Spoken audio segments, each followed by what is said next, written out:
For this next part, I would like to talk to you about creating a basic text logo for your photograph using the text tool, and how text is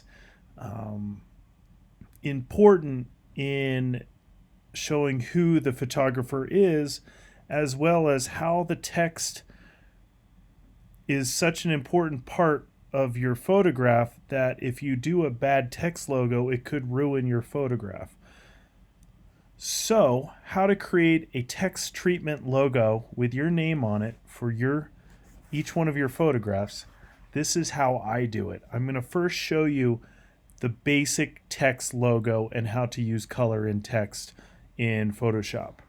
So on the left hand side over here on the toolbar, if I click on the T tool, you can see a little demo. I'll click there.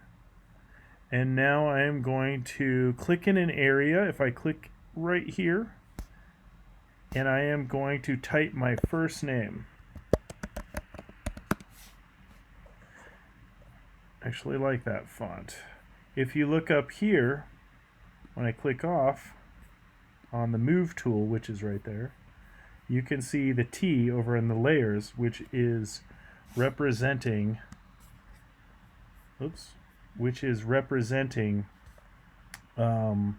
that my first name. So I'm going to move this font over here. And now some people are going to go, how do you make your font bigger once you get it in there?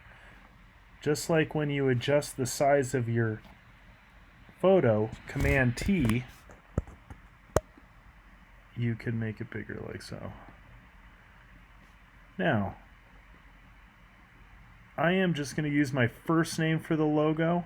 You could choose to do your first name, last name, but what I would like you to do is if you pick a font that you like that represents the photo and it looks good with the photo, not to say that this one does, I want you to pick a design that works for you and works for the photograph. So there's my first name, and now I'm going to click again and I'm going to do a separate layer, and this will be the word photography. And I am doing that in all caps.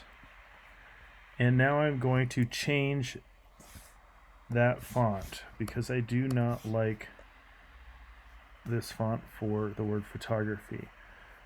If I look around here, I am going to come up to the top of the page, and you can see the font I'm using right now is Rob. I'm going to highlight that and use the down tool, the down arrow, and I could pick a different font that might represent or look better.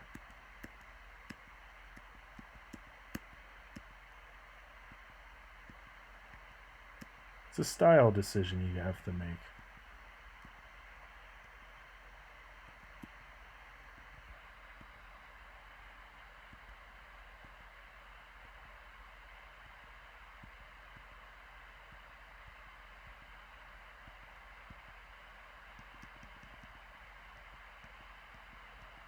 And I will stick with that one.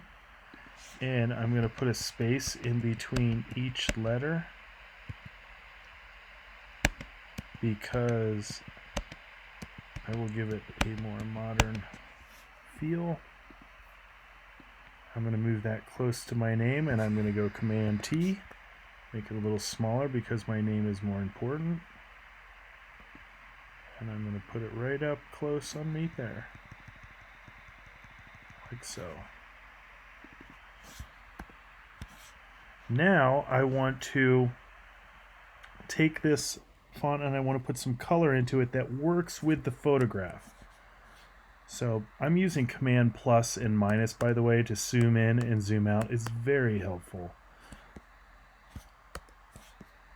So I'm going to click on my name, double click on my name right there. I'm going to highlight it, and then if you come to the top of the page, you'll see where it's the color swatch is black right there. If I click on there, and I am going to pick a color in the photo, and I'm going to stick with that brown color. Press OK. And now I'm going to it won't let me select that layer, so I'm going to click on the layer, and then I am going to change that color. You don't want to get too crazy with colors. And I am going to try this rusty red to see how that looks. Maybe try this gray. That looks better. You want to keep it somewhat simplistic, yet somewhat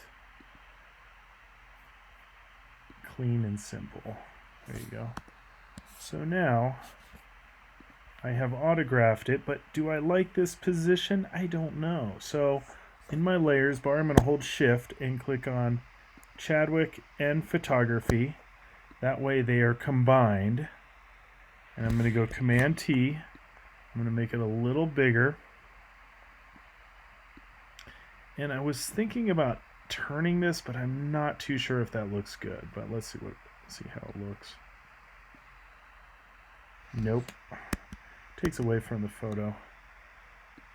I think this is almost too big, so I'm going to bring it down a hair, and I don't want it right next to the edge. You want some nice space there in your composition. And I think that looks all right. Done. All right, now that I've autographed it, I've used a simple text treatment logo. I have the photo edited. Now I need to save it so I can put it into Canvas. File. Export. Save for web legacy. I'm going to click on the one that says 778K, which is almost a megabyte. This is 5 megabytes, the left side. The right side is only 1 megabyte. So I'm going to make sure this says JPEG, the top, and maximum. And I'm going to press save. And that is it. Now it says .jpeg right there. I'm going to save that into my intro Photoshop folder. And I'm going to press save. And I already have one in there, but I'm replacing it.